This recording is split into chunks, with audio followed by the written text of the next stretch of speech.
ఆంధ్రప్రదేశ్ అంతటా అమరావతి చట్టబద్ధతపై ఆనందోత్సాహాలు పెల్లుబిగుతున్నాయి. అలాగే అన్ని చోట్ల సంబరాలు జరుగుతున్నాయి. అదే విధంగా వైఎస్ జగన్మోహన్ రెడ్డిని టార్గెట్ చేసుకుంటూ మావిగన్ కాన్సెప్ట్ పైన ఒక రేంజ్ లో ట్రోలింగ్ జరుగుతుంది.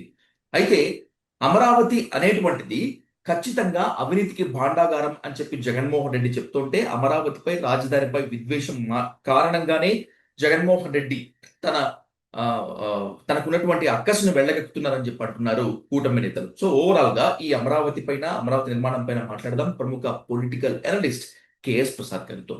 ప్రసాద్ గారు, నమస్తే. ఇప్పుడు అమరావతికి చట్టబద్ధత తీసుకొచ్చారు, చాలా సంతోషం, శభాష్ అనాలి. హ్మ్. కానీ ఇది మనం ప్రజాస్వామ్యంలో ఉన్నావా లేదా అన్న ఫస్ట్ ప్రశ్నకి చంద్రబాబు నాయుడు గారు ఆన్సర్ చెప్పాలి. ఒక 45 సంవత్సరాల రాజకీయ స్టేచర్ ఉన్న చంద్రబాబు నాయుడు గారు దేశంలో 3 సార్లు 4 సార్లు దగ్గర దగ్గర ఆ, ప్రధానమంత్రి అయిన నరేంద్ర మోడీ గారు అయితే ఆ రోజు ఎప్పుడు జార్ఖండ్ కానీ మిగిలిన ఉత్తరాంచల్ ఇలాంటివి ఏవి కూడా మా రాజధాని ఇది అని వాళ్ళు డిసైడ్ చేసుకున్నారు అనుకుందాం. అది నాకేమి పార్లమెంట్ లో ఇలాంటి బిల్లు ప్రవేశపెట్టడం, ఉభయ సభలు యాక్సెప్ట్ చేయడం, రాష్ట్రపతి గారి దగ్గరికి వెళ్ళడం ఎక్కడ నేను చూడలే. మీరు చూసారు ఎప్పుడైనా? అలాగే 33 కేంద్రపాలిత ప్రాంతాల్లో ఉన్న ఉన్న దేశంలో రాష్ట్రాల్లో ఏ రాష్ట్రంకి లేని వివక్ష మనకే ఎందుకు చేశారు? అంటే చంద్రబాబు నాయుడు గారు అనుభవశాలి, పెద్ద తీసిమార్కానని కబుర్లు చెప్తాడు కదా ఆయన. ఆయన నా రాజధాని నేను అమరావతి అని డిసైడ్ చేసుకున్నాడు first term. Very good, super. దానికి జగన్మోహన్ రెడ్డి గారు వచ్చి 3 రాజధానులు అని చెప్పి రిట్ ఆఫ్ మ్యాండమస్ తీర్పుకు గౌరవిస్తూ 3 రాజధానుల బిల్లు అసెంబ్లీ వేదికగా విరమించుకున్నాడు. అంటే అమరావతి రాజధాని కదా. దీనికి ఇంకా చట్టబద్ధత కల్పించడం ఏంటి నాకు అర్థం కాదు. ఇదేంటండి, ఇది కాంట్రడిక్షన్ కాదు. ఇక్కడ ఫస్ట్ ఆఫ్ ఆల్ ఆంధ్రప్రదేశ్ రాష్ట్రానికి అవమానం జరుగుతుంటే ఇదేంటి, ఇది మేము అమరావతికి ఆల్రెడీ సపోర్ట్ చేస్తున్నాం కదా అని చెప్పి 2 సభల్లోనూ వైఎస్ఆర్సీపీ వాకౌట్ చేసింది. గమనించారా? To keep up hour pride. ఎందుకంటే మిగిలిన ఏ రాష్ట్రాలకి ఇలాంటి చట్టం చేయబడలే. మీరు చెప్పండి, ఎక్కడ మళ్ళీ జగన్మోహన్ రెడ్డి వస్తే అమరావతిని నాశనం చేస్తారు, అమరావతిని ఏ మాత్రం కూడా పట్టించుకోలేరు కాబట్టి చట్టబద్ధత తీసుకొచ్చారు అని చెప్పి అనుకోవచ్చు కదా మనం. మళ్ళీ మోసుకొచ్చారు మీరు. ఇప్పుడు జార్ఖండ్ కానీ ఉత్తరాంచల్ కానీ ప్రభుత్వాలు మారలేదా? మరే మారలేదా? హిమాచల్ ప్రదేశ్ మారిందా లేదా? కానీ అక్కడెక్కడ రాజధానిపై ఇంత ఇంత టగల్ లేదు కదా. అది ఎందుకు లేదు? ఎందుకు టగల్ లేదు? అది ప్రభుత్వ భూముల్లో పెట్టారు. పైపచ్చి కేంద్ర ప్రభుత్వం, ఇప్పుడు నరేంద్ర మోడీ ఉన్నాడు, ఆయన మొదటిసారి చెమ్ము నీళ్లు మట్టి పోసాడు కదా మన మొఖానికి. ఆయనే కదా 1500 కోట్లు ఇచ్చి రాజధాని నిర్మించుకోండి అని చెప్పాడు కదా మనకి. విభజన హామీ ప్రకారం 3000 కోట్లు ఇచ్చిన డ్రైనేజీలకి ఏమో గుంటూరుకేను, మిగిలిన 1500 కోట్లు రాజధాని నిర్మించుకోవడానికి. మరి ఆయనకి కూడా ఆయన మీద నమ్మకం లేదా? అదేంటిది, రెండోసారి కూడా పునర్శంకుస్థాపనకి నేనే వచ్చాను కదా, అమరావతి కదా రాజధాని అని చెప్పాలి కదా. కేబినెట్ సమావేశం పెట్టండి, తీర్మానం పట్టుకురండి, వీలైతే అంటే లేదు మేము అసెంబ్లీ కూడా పెట్టేస్తాం అని చెప్పి సంకలు కొట్టుకుంటూ తీసుకెళ్తే ఎవరిని బదనాం చేయడానికి ప్లాన్ వేశారు మీరు? ఎవరిని బదనాం చేయడానికి ప్లాన్ వేశారు? రాష్ట్ర ప్రైడ్నా, చంద్రబాబు గారి అనుభవాన్ని తృణప్రాయంగా ఒక రాష్ట్ర ముఖ్యమంత్రికి ప్రజాస్వామ్యబద్ధంగా ఎన్నుకోబడిన ప్రజాప్రభుత్వం రాజ్యాన్ని నిర్ణయించుకునే హక్కు లేదు, ముఖ్యంగా ఆంధ్రప్రదేశ్కి అలా డిస్క్రిప్షన్స్ లేవని సభ్య సమాజానికి ఏమైనా మెసేజ్ ఇవ్వడానికి ఏమైనా ప్రయత్నించారా మీరు? చెప్పండి సార్. ఇది ఖచ్చితంగా చంద్రబాబు నాయుడు గారికి జరిగిన అవమానం, ఆంధ్రప్రదేశ్ రాష్ట్రానికి జరిగిన అవమానం కింద నేను చూడాలి. నేనైతే అలాగే చూస్తున్నాను. ఒక రాష్ట్రానికి రాజధాని నిర్ణయించుకునే హక్కు కాన్స్టిట్యూషన్ ఇచ్చింది. మనకి రాజధాని నిర్ణయించుకునే హక్కు కేంద్ర ప్రభుత్వం ఎందుకు తీసుకుంది? ఇక్కడ మనం ఏమైనా అడిగామా రాష్ట్రాన్ని విభజించమని? మనమే బతిమాలుకోలే కదా. మన రాష్ట్రం మీద ఎందుకు వివక్ష? మన రాష్ట్రం మీద ఎందుకు ఇంత చిన్న చూపు? చదువు గారు అంటారు కదంటారా? లేదంటే దేశంలో ఏ రాష్ట్రానికైనా రాజధాని కేంద్ర ప్రభుత్వం నిర్ణయిస్తుంది, ఇలా గజెట్ ఇస్తుందని చెప్పండి. ఎస్, ఒప్పుకుంటాను నేను కూడా. అసలు రాజధాని అంశం ఆ రాష్ట్రానికి సంబంధించింది అని చెప్పి హైకోర్టుకి సుప్రీంకోర్టుకి ఇచ్చిన అఫిడవిట్ లో కేంద్రం క్లియర్ కట్ గా చెప్పింది. మరి ఇప్పుడు స్పెషల్ డిస్కషన్స్ ఎక్కడి నుంచి వచ్చే వాళ్ళకి? అలా చెప్పారు కదా లాస్ట్ టైం. పోనీ మీరు అన్నట్టు జగన్మోహన్ రెడ్డి అల్లరి పెట్టినప్పుడు రిట్ ఆఫ్ మ్యాండమస్ తీర్పు అంటే చట్టం గౌరవప్రదంగా మన రాష్ట్ర రాజధాని మన రాష్ట్రంకి అమరావతి. ఒక ప్రభుత్వం తీసుకున్న నిర్ణయాన్ని ఇంకో ప్రభుత్వం కాంట్రడిక్ట్ చేయలేదనే కదా దాని అర్థం. రిట్ ఆఫ్ మ్యాండమస్ తీర్పు అంటే అవునా కదా? మరి దాన్ని వీళ్ళకి న్యాయస్థానాల మీద నమ్మకాలు లేవా? పార్లమెంట్కి కానీ ఇక్కడ ఆంధ్రప్రదేశ్ అసెంబ్లీకి కానీ. ఏం చదువు గారు, ఇది కాంట్రడిక్షన్ అయినా కదా? అంటే మన రాష్ట్ర రాజధానికి సంబంధించిన అవసరం రాజ్యాంగం మనకి ఇచ్చిన హక్కులు కూడా దుర్వినియోగపరిచారు. రాజ్యాంగం మీద వీళ్ళకి గౌరవం ఉందా? పార్లమెంట్ లో ఈ చట్టం చేయడానికి వీళ్ళకి ఎక్కడి నుంచి స్పెషల్ ప్రివిలేజ్ వచ్చాయి? ఏం జరిగి ఉంటుంది దీని వెనుక ప్రసాద్ గారు? బుర్ర తక్కువతనం, తెలివి తక్కువతనం, వీళ్ళ చేతకంతనం. ఊడికం చేయడానికి వెళ్తే ఉన్న బుర్ర పోవడం అంటారు, చదవేస్తే ఉన్నమతి పోవడం అంటారు. చూడండి, ఇది చంద్రబాబు నాయుడు గారికి జరిగింది. ఎందుకంటే ఆయన స్థాయిని అందరూ తగ్గిస్తుంటే, దేశవ్యాప్తంగా పరువు పోతుంటే దానికి శంకలు కొట్టుకుంటే వాళ్ళ అమరావతి శాశ్వత రాజధాని అని తప్పట్లు కొడుతున్నారంటే నవ్వాలో ఏడవాలో నాకైతే అర్థం కావట్లేదు. ఎస్, ఖచ్చితంగా అమరావతి మన రాజధాని. That's our pride. ఏంటిది? ఎందుకు ఏ రాష్ట్రంకి జరగని డిస్కషన్ మన రాష్ట్రానికి ఎందుకు జరిగింది? ఆలోచించండి స్వాతి గారు. నేను తప్పు మాడితే మీరు ఖండించవచ్చు, మీరు సీనియర్ జర్నలిస్టే. నేనేమన్నా తప్పు మాడానా? తప్పు రైటా ఇది? ఈ ఆర్గ్యుమెంట్ రాజధాని తప్పు విషయంలో రైటా? కేంద్రం కల్పించుకోవడం కాస్త విడ్డూరంగానే ఉంది, కానీ జగన్మోహన్ రెడ్డికి అమరావతి పైన విద్వేషం ఉంది కాబట్టి అమరావతిని అంత కాంక్రీట్ గా చట్టబద్ధత ఇవ్వాల్సి వచ్చింది అనేటువంటిది కూటమి నేతల వాదన. నేను మళ్ళీ చెప్తున్నా, మళ్ళీ మనమాట. ఇప్పుడు అమరావతి రాజధాని 34,000 ఎకరాలు, నవనగరాలు, సెల్ఫ్ సస్టైన్డ్ క్యాపిటల్, ఇవన్నీ నేను చెప్పానా చంద్రబాబు గారు చెప్పారా? చంద్రబాబు నాయుడు గారు. Very good. ఇప్పుడు ఈ ప్రభుత్వం ఎలక్షన్స్ ముందుకి ఓ మాట చెప్దాం, అమరావతిని ఇల్లు కట్టుకున్నానని చెప్పి మాట ఎందుకు మార్చావు జగన్ అని వాళ్ళు ప్రశ్నించారు. ఎలక్షన్స్ కి 124 స్థానాలు గెలవక మునుపు మేము ఇంకా ల్యాండ్ పూలింగ్ చేస్తామన్న మాట ఎప్పుడైనా చంద్రబాబు నాయుడు గారు కానీ పవన్ కళ్యాణ్ కానీ ఎవరికైనా చెప్పారా? చెప్పలేదు. చెప్పకుండా మరి ఈ కొత్త ప్రతిపాదన ఎక్కడి నుంచి వచ్చింది? అసలు అమరావతి మెయిన్ ఎజెండాగా ఎలక్షన్ హామీలో లేదు కదా, సూపర్ 6 ఉంది కానీ. అలా కాదండి, అమరావతి రాజధాని అన్న దానికి అమ్మయ్య ఇదేదో రాజధాని వీళ్ళు వచ్చారు పని మొదలెడతారంటే ఇదేంటిది? ఆఫ్టర్ ఆల్ 34,000 అంటే చిన్న మున్సిపాలిటీ ఇది కావాలా నాకని దాన్ని అవహేళన చేసింది ఎవరు? చంద్రబాబు గారు, నేనా మీరే? చంద్రబాబు గారు కదా. మరో విడత ల్యాండ్ పూలింగ్ కూడా వెళ్తుంది. వెళ్తోంది, పక్కదిద్దాం కాసేపు, దీని గురించి మాట్లాడదాం. అమరావతిని అవహేళన చేసింది నేనా చంద్రబాబు నాయుడు గారా? జగన్మోహన్ రెడ్డి. 34,000 ఎకరాలు అంటే ఆఫ్టర్ ఆల్ మున్సిపాలిటీ అన్నది నేను కదా, ఆయన. మూడోది, ఇప్పుడు అమరావతి రాజధానిగా అన్న దగ్గర రిట్ ఆఫ్ మ్యాండమస్ తీర్పును గౌరవించిన జగన్మోహన్ రెడ్డి ఆయన తదనంతర టెన్యూర్, ఆ తీర్పు వచ్చిన తర్వాత 2 years అక్కడి నుంచే కదా పరిపాలించాడు ఆయన. అవునంటారు కదంట. అంటే ఇప్పుడు కూడా ఆయన మాట్లాడింది ఏంటి? మా విగన్ తప్పో రైటు, రాంగ్ టైమింగ్ లేండి. అంటే దానికి ఎగ్జాంపుల్ ఎలా చెప్తానంటే, ఆయనకి రాసి ఇచ్చినాడు ఎవడో బుర్ర తక్కువ ఏదో రాసిస్తున్నాడు, ఆడికి అసలు బుద్ధి జ్ఞానం ఉందో లేదో కూడా నాకు తెలియదు. ఇప్పుడు ఉదాహరణకి మా ఇంట్లో పెళ్లి అవుతుంది సార్, మీది నాదే ఒకటే ఊరు, మా అబ్బాయి పెళ్లి చేస్తున్నాను, మీకు అర్థమయ్యే భాషలో చెప్పాలంటే ప్రజలకి. మీరు బస్సు ఎక్కి మా ఊరు నుంచి బయలుదేరి వస్తున్నారు. బస్సు ఎక్కి టైంకి మా మా నాయనమ్మ ఎవరో చనిపోయారు, మా సహోదరికులు ఎవరో చనిపోయారు. మీకు బస్సు ఎక్కుతుంటే ప్రసాద్ గారు అలా చుట్టం ఇలా చనిపోయారా, నువ్వు జాగ్రత్తగా హ్యాండిల్ చేయి అక్కడికి వెళ్ళి, ఎందుకంటే పెళ్లి నువ్వు వెళ్ళే టైంకే గంట టైం ఉంటుంది, నువ్వు వెళ్ళి బస్సు దిగిన తర్వాత నిదానంగా ఆయనకి ఇక్కడ నుంచి ఎవరిని నేను చెప్పకుండా చూస్తున్నాం, పెళ్లి కార్యక్రమం అయిన తర్వాత ఆయనకి చెప్పి రండి అని చెప్తారు ఎవరన్నా. ఎందుకంటే ఆడపిల్ల పెళ్లి, ఒక పెళ్లి కార్యక్రమం అనవసరమైన ఒక మాటతో పొల్లు మాటతో ఆపకుండా.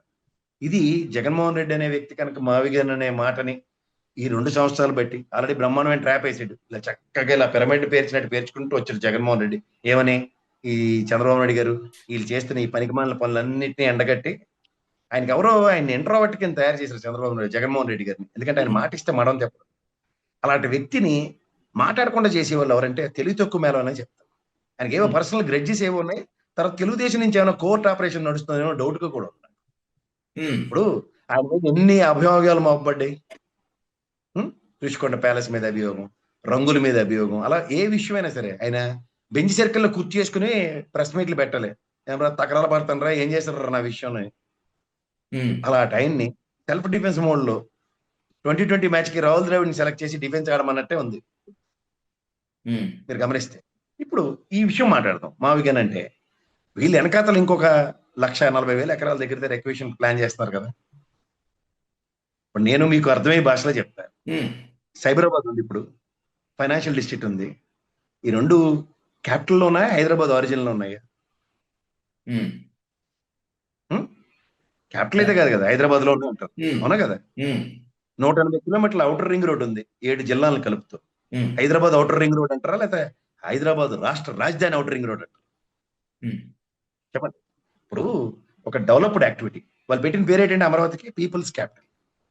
అక్కడ ఎవడన్నా ప్రజలు ఉన్నారా? మొన్న మీరు అంబటి రాంబాబు గారు అమ్మాయిని ఇంటర్వ్యూ చేయడానికి వెళ్ళారు ఆ గుంటూరు పరిసర ప్రాంతాల్లో, రాజధాని కూడా తిరిగి వచ్చారు, సెక్రటేరియట్ అవన్నీ. ఉమ్. మీకు ఎక్కడైనా ప్రజలు నివాసయోగ్యంగా ఉంటున్న ప్రజలు ఎవరైనా కనబడ్డారా మీరు? ఎందుకు తుళ్ళూరు మందడం ఈ ప్రాంతం అంతా ఉన్నాయి కదా, ఇప్పటికే గ్రామాలుగా ఉన్నాయి కదా ప్రసాద్, 29 గ్రామాలు ఉన్నాయి కదా. నేను 29 గ్రామాల గురించి చెప్తున్నా, అవన్నీ రాజధానికి ఇస్తున్నవే కదా. ఉమ్. ఇప్పుడు నేను అంటుంది, ఇప్పుడు మనకి లక్డీకాపూల్లో అసెంబ్లీ ఉంది, దానికి కోతవేడు దూరంలో సెక్రటరియట్ ఉంది, ఉమ్. ఓల్డ్ నిజాం ప్రభుత్వం కట్టిన ఒక టవర్ లో టూమ్స్ లో హైకోర్టు ఉంది. ఇప్పుడు ఇదే చంద్రబాబు నాయుడు గారు ఆ రోజు ముఖ్యమంత్రి ఉన్నప్పుడు ఐఎస్బి వచ్చింది. అదేంటంటే ఎంత పాత నవాబుల కాలంలో ఉన్న బిల్డింగ్లే కట్టారు, మేము ఐఎస్బి పెట్టమండి అని చెప్పారు వాళ్ళు. ఉమ్. అలాగే మైక్రోసాఫ్ట్ అధినేత వచ్చి ఇదేంటి ఈ సెక్రటరియట్ లో ఉంటున్నారా, ఇదే మీ అసెంబ్లీ, నేను ఇక్కడ పెట్టినా అన్నాడా, లేకపోతే మైక్రోసాఫ్ట్ కి వసతులు ప్రభుత్వం ఇవ్వండి నేను పెడతాను అన్నాడు. ఉమ్. సో అంచేత వసతులు కల్పించవలసిన బాధ్యత ప్రభుత్వం మీద ఉన్నప్పుడు అసెంబ్లీ నెక్స్ట్ లేకపోతే మనకి హైకోర్టు అది విలాసవంతంగాను పెద్ద భవంతుల్లో ఉంటే రావు డెవలప్మెంట్స్. ఓకే. దానికి కర్త కర్మ క్రియ అని చంద్రబాబు నాయుడు గారు క్లెయిమ్ చేసుకుంటుంది ఏదైనా సరే. ఇవాళ నవనగరాలు నేను నిర్మిస్తానని తాపత్రయపడుతున్నాడు ఆయన. ఆయన విజన్ 2020 అని ఆయనే చెప్తాడు కదా. ఈ సైబరాబాద్ కానీ లేదంటే ఫైనాన్షియల్ డిస్ట్రిక్ట్ కానీ, అప్పుడు గతంలో మన పేర్లు ఏంటంటే నానక్రామ కూడా కుప్పలు కూడా ఇట్లా పేర్లు పిలుచుకునే వాళ్ళు, అవునా కదా. ఉమ్.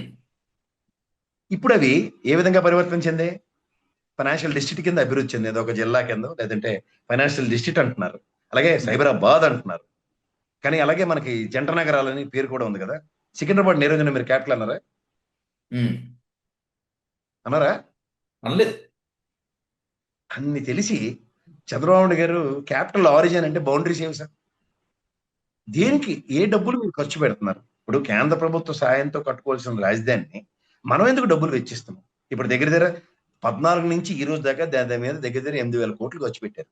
ఇప్పటికి ఉమ్. 50-45 వేల కోట్లు అప్పు చేయడానికి పూర్ణకుమ్మం రెడీగా ఉంది. ఇక్కడ కరకట్ట మీద ఈ బిల్డింగ్లు, ఈ చెత్తా చెదారం అన్ని తీసుకుంటే ప్రభుత్వం ఉంది ఇంకో 20 ఎకరాలు ఉంది, 20,000 ఎకరాలు, టోటల్ 54,000 ఎకరాలకి కార్యాచరణ ఏది? మీరు అన్నట్టు ఇప్పుడు మనకి సైబరాబాద్ నిర్మించారు ఆయన, హైటెక్ సిటీ కట్టాడు అన్నారు. శబాష్ శబాష్ శబాష్. హైటెక్ సిటీ కట్టగానే జేబేరోడు మొత్తం గద్దల తనిఖీలు ఇప్పుడు చుట్టుపక్కల ల్యాండ్లన్నీ. ఏం అంత పోటుగాడు కదా. ఇవాళ అమరావతిలో నారాయణ చెప్తుంది కదా సెల్ఫ్ సస్టైన్డ్ అని. ఇదే జేబేరోడ్ని పిలిచి ప్రభుత్వ పరంగా 50 కోట్లు, ఇప్పుడు నానక్రామ కూడా పుప్పలు కూడా పరిసర ప్రాంతాల్లో 150-200 కోట్లు కూడా పలుకుతున్నాయి. ఉమ్. నారాయణ పిలిచి ఆక్షన్ వేయించి అమరావతి చుట్టుపక్కల 6,000 ఎకరాలు ఉన్నాయి, ఈ డబ్బులు తీసుకుని ఇలా కట్టేస్తామని చెప్తున్నారు కదా సెల్ఫ్ సస్టైన్డ్ అని. ఉమ్. మరి ఆక్షన్ పెట్టి మురళీమోహన్ నాయుడుతో కొనిపించవచ్చు కదా. ఒక 50 ఎకరాలు 50 కోట్లు చెప్పనా, 50 ఇంటూ 5 ఏంటి, ఉమ్. 250 2,500 కోట్లు కదా. ఉమ్. 2,500 కోట్లతో గబగబు ఎన్ని బిల్డింగ్లు కట్టేస్తారు కట్టిండి. ఇది రాజధాని పరుగు అందుకుంది. జేబీ రోడ్ గబగబు ఇల్లు కట్టేసాడు, అప్పుడు కట్టేశాడు కదా ఇక్కడ. ఉమ్. ఎన్ఆర్ఐలకి అమ్మేస్తాం బిల్డింగ్ కట్టాడు. ఉమ్. మరి ఇది కదా అభివృద్ధి సంతరించుకోవడం అంటే, కొండల్ని పిండి చేసేటువంటి అది కదా. మరి ఉమ్. వీళ్ళు ఎందుకు రారు, ఎప్పుడు వస్తారు? ఉమ్. ఏంటో ఇవేవి జరగకుండా, ఇవేవి మాట్లాడకుండా అమరావతికి శాశ్వతత్వాన్ని తీసుకొస్తారా? మరి అలాంటప్పుడు అదేంటంటే మాకు సెక్రటరియట్ ఎదురుకుంటే బిర్లా టెంపుల్ కొండ ఇంకొంచెం చెక్కిసి నాకు ఏమన్నా మురళీమోహన్ అడిగాడా, లేకపోతే ఇక్కడ జైవేరి నేను కట్టుకుంటానని కొండల్ని పిండి చేసి ఇక్కడ టవర్లు కట్టాడా? ఉమ్. చెప్పండి సాధు గారు. ఉమ్. అలాగే అభివృద్ధి సంతరించుకునే దగ్గర జనసంద్రత ఉన్న విజయవాడ, జనసంద్రత ఉన్న గుంటూరు అండ్ బందర్ 120 కిలోమీటర్లు, oldest city of Andhra Pradesh Bandar port. Um. ఇవాళ ఆ పోర్టు 120 కిలోమీటర్స్ రేడియస్ లో ఒక పోర్టుకి వాణిజ్యం, అలాగే ఒక 40 కిలోమీటర్ల కోతవేట్లో international airport and national connectivity హైవేలు 120 కిలోమీటర్ల రేడియస్ లో ఉన్న దగ్గర దీని డెవలప్మెంట్ మాడ్యూల్లో గ్రేటర్ హైదరాబాద్ లాగా మావిగన్ అంటే అది బండ బూత్ కింద కనబడుతుందా? ఉమ్. మీకు గౌరవ న్యాయస్థానం ఇచ్చిన రిట్ ఆఫ్ మ్యాండమస్ తీర్పుకే గౌరవించకుండా మళ్ళీ పార్లమెంట్ లో బిల్లు పెట్టమని సంకలు కొట్టుకుంటున్నారా? మళ్ళీ నేను సాష్టాంగ దండాలు షూ తీసి అబ్బా దీన్ని మళ్ళీ నేను సాధించానంటే 13 ఏళ్ళు అయింది ఇప్పటికి. నరేంద్ర మోడీ వచ్చి కొబ్బరికే కొట్టి ఉమ్. ఏం కడతారు మీరు ప్రభుత్వ పరంగా ఆ విలాసవంతమైన టవర్లు? ఉమ్. నేను హైకోర్టు న్యాయమూర్తి గారు ఏమైనా చెప్పారేటండి, నేను ఇక్కడి నుంచి తీర్పులు ఇవ్వలేకపోతున్నాను, నాకు కొత్త బిల్డింగ్ కడతారా అని. ఉమ్. ఎవరు కళలు సౌదాలు కడుతున్నారు, ఎవరు డబ్బులతో నోరిప్పితే అబద్ధాలు. 5,450 కోట్లు 14 నుంచి 19 దాకా దేనికి ఖర్చు పెట్టారో చెప్పండి, చెప్పరు. కానీ అప్పుడు చెప్పింది Singapore consultation self sustained cap. ఇప్పుడు 47,500 కోట్లు అప్పు తీసుకొస్తారు world bank, Asian mercantile bank, German consultation ఇట్లన్నిటి నుంచి. దేనికంటే సెల్ఫ్ సస్టైన్డ్ ప్రాజెక్టు. నారాయణ అంటాడు నేను ఒక 6,000 ఎకరాలు పక్క తీశాను, అవి అమ్మేస్తాను, కట్టేస్తాను. మరి అమ్మడం ఎప్పుడు మొదలవుతుంది? అమ్మాలి కదా. ఇప్పుడు శాశ్వత రాజధాని ఏంటంటే రేపు యాక్షన్ పెట్టమని సీఆర్ రెడీ. ప్రపంచంలో ఎక్కడ లేని రేట్లతో బిల్డింగ్లు కడుతున్నారు. ప్రపంచంలో ఎక్కడ ఏ హైవేకి లేని రేట్లతో రోడ్లు నిర్మించడానికి ప్రపోజల్ పెట్టారు. కాంట్రాక్టర్లకు ఎబ్బడ ముబ్బడిగా దోచేస్తున్నారు. దేశం అంతా సిగ్గుపడిన పార్లమెంట్ చర్చ జరిగింది. ఓ పక్క సీఎం రమేష్ అంటాడు, వాళ్ళనోటితోనే చెప్పించారు జగన్మోహన్ రెడ్డి. హైదరాబాద్ చూడండి రెవెన్యూ ఎలా జనరేట్ అవుతుందో. మరి నీకు గుంటూరు విజయవాడ లేకుండా బందర్ పోర్టు దగ్గరగా ఆ పరిసర ప్రాంతాలు లేకపోతే 7 కార్పొరేషన్లు దగ్గర అక్కడ గ్రోత్ ఎలా ఉంటది? రిజిస్ట్రేషన్ ఛార్జీలు, ల్యాండ్ అమరావతి రేడియస్ పెరిగింది అనగానే రేట్లు ఎలా పెరుగుతాయి? ల్యాండ్ వాల్యూ ఎలా పెరుగుతుంది? ప్లానింగ్ కరెక్ట్ కానీ చెప్పిన టైం కరెక్ట్ కదంటారా? అబ్సల్యూట్లీ. ఇది 2 ఏళ్ళు బట్టి జనాల్లో పెనట్రేట్ చేశారు అనుకోండి, అది ఎలా ఉండును? ఆయనకి ఎవరు ఇస్తున్నాడో ఐడియా మాత్రం అది రాంగ్ టైమింగ్. రాంగ్ టైమింగ్ వల్ల పర్పస్ డిఫీట్ అవుతుంది. ఏది ఏమైనా ఆంధ్రప్రదేశ్కి ఒక రాజధాని ముఖ్యమే. అది కలల రాజధానా లేకపోతే ఇంకేం రాజధాని అనేటువంటిది ఇప్పటికీ అర్థం కానటువంటి విషయంగా ఉంది కొంతమంది రాజకీయ పార్టీలకి, కొంతమంది రాజకీయ నేతలకు అంటున్నారు కూడా చాలా మంది. సో ఏది ఏమైనప్పటికీ ఆంధ్రప్రదేశ్ కు ఒక రాజధాని ప్రపంచం తలెత్తుకొని చూస్తుందా, తలదించుకొని చూస్తుందా అనేటువంటిది అయితే ఆంధ్రప్రదేశ్ ప్రజల ఆకాంక్షలకు ప్రతిబింబించే విధంగా రాజధాని ఉండాలని మనస్ఫూర్తిగా కోరుకుందాం. Thanks for joining the debate, Prasad గారు.